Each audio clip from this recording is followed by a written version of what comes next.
So yan guys, nandito tayo sa Kambal Inasal. So magdi-deliver tayo ng order nila. Yan. So meron tayong cup at saka shirt. Yan. So umorder sila ng Tikman Moto shirt. Yun. So eto, yan, si Arnold. So kung ba't ko nasabi Arnold kasi pinalagyan nila ng pangalan. O, di ba? Pwedeng customize. Tapos yung logo nung business nila. So yan. Kuya Arnold, ikot ka nga ng isa. Yun. So, yun, meron din logo ng Inspire tsaka Tikman Moto. So, yan, dito tayo sa Kambal Inasal. At, pag di-deliver ko, sakto kumain na rin ako. Kakain na rin tayo. So, yan, umorder na kami. Yan, natatakam na ako. Sarap naman, no? So, yun, guys. Sa mga gusto pong umorder, PM nyo lang ako. Ayan. So, available po yung ating mga t-shirt, cap, tas itong merch natin. Yan.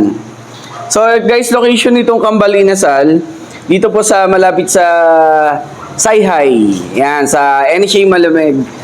Hindi po pala sa NHA, sa Arandil Heights. Yan, sa San Jose Malamig, guys. Kambal Inasal. Yun, oh. Nakakatuwa dito yung inasal nila buy one take one. Eto yan, oh. So pakita ko sa inyo pagkain natin. Let's go!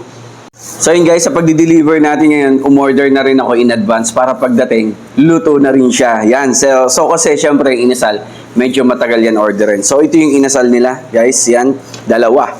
Tapos meron yan dalawang rice, ito yan. Tapos ito yung chicken na malaki. Wow! Tapos pork chop, yan. Laki, no? So buy one take one din yan. So ngayon, umorder ako ng onion rings, maubos na natin. Sarap. Sarap din ng onion rings.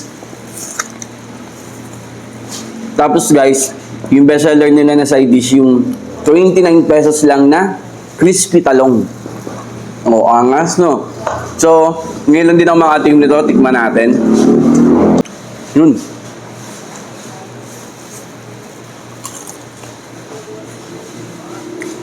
Ay, masarap nga. Grabe. 29 pesos lang, oh.